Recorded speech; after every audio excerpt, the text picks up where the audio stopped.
वो कहते हैं ना, बुढ़ापे में आकर एक साथी की बहुत ज़रूरत होती है। पति के बिना पत्नी और पत्नी के बिना पति कितना अधूरा हो जाता है, इसका बुढ़ापे में एहसास होता है। माँ के जाने के बाद तो बाबूजी की भी जीने की इच्छा समाप्त हो गई थी, इसलिए वे भी जल्दी ही हमें छोड़ कर चले गए। जब तक माँ बाबूजी थे, मैं मायके कभी भी चली जाती थी, किंतु बाद में पता नहीं क्यों एक लक्ष्मण रेखा सी खिंच गई। 1 साल हो गया था मुझे मायके गए, यहाँ तक कि रक्षाबंधन पर मैंने राखी भेज दी थी, पर इस बार भैया के बहुत आग्रह पर मैंने छुट्टियों में मायके में रहने का 2 दिन का छोटा सा प्रोग्राम बनाया। पूरे रास्ते ट्रेन की गति और मेरे ख्यालों की गति जुगलबंदी कर रहे थे। बाबूजी की बरसी के बाद पहली बार मायके जा रही थी, सबका व्यवहार कैसा होगा, यही सोचकर हृदय बैठा जा रहा था। जब से बाबूजी ने अपनी वसीयत में भैया के साथ मेरा नाम भी जोड़ दिया था, तब से भाई भाभी का व्यवहार मेरे प्रति बदल गया था।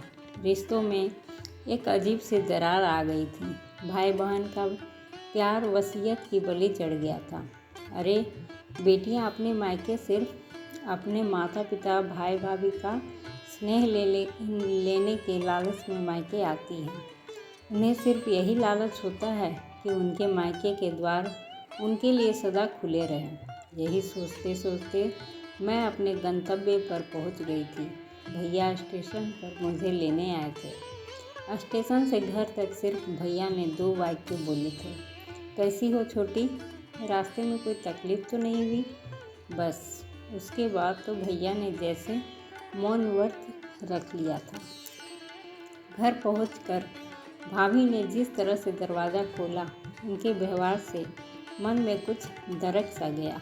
घर में चारों तरफ माँ बाबूजी की यादें बसी थी और हर कोने में मेरा बचपन खेल रहा था। वो बचपन जिसे मैं सहेजना चाहती थी, फिर से जीना चाहती थी, जिसके लिए मैं मायके आई थी। हर बेटी की तरह मुझे भी मेरा मायका जान से ज़्यादा कीमती था। वो 2 दिन मुझे अपनों के बीच पराये जैसा लगा था। आंखें बार बार छलकने को बेचैन थी।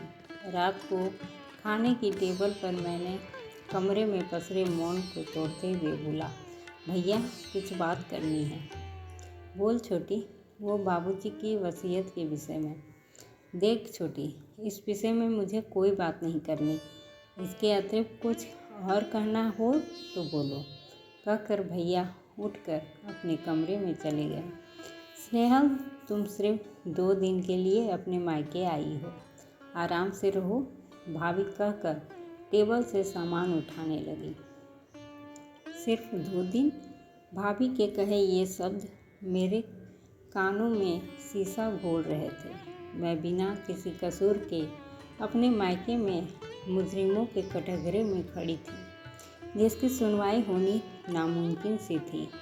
जिस घर में मैं पली बढ़ी, वो घर मेरा मायका अब पराया सा प्रतीत हो रहा था। जैसे तैसे 2 दिन गुजार के अपने घर वापस आ गई। अपने घर वापस पहुंचते ही भाभी का फ़ोन आया। स्नेहल, ठीक से पहुंच गई तुम? रास्ते में कोई परेशानी तो नहीं हुई? वे थोड़ा हिचक कर बोली। हाँ भाभी, पहुंच गई, मैंने रुधी आवाज़ में बोला। स्नेहल, ये लिफाफा तुम टेबल पर छोड़ गई थी, वे कहते फिर हिचकते हुए बोली। भाभी, छोड़ नहीं गई थी, रख कर आई थी आप लोगों के लिए। स्नेहल, तुमने यह क्यों किया? भाभी, मैंने तो सिर्फ अपना फ़र्ज़ निभाया है। यही बात तो मैं आप दोनों से कहना चाहती थी, पर ये तो आपकी ही अमानत थी, वापस तो मुझे देनी थी।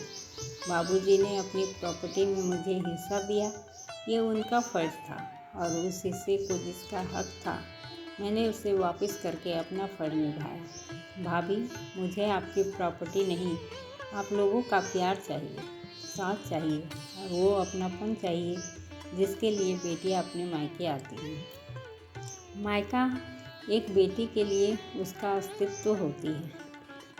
उससे दूर होने की जो पीड़ा होती है वह बहुत असहनीय होती है। मेरा मायका वसीयत की बलि चढ़ रहा था। भाभी, ऐसी प्रॉपर्टी का मैं क्या करूँगी? भाभी, जो मुझे मेरे मायके से दूर कर दे, मेरे भाई को मुझसे दूर कर दे। मेरे लिए ये पेपर बोझ थे।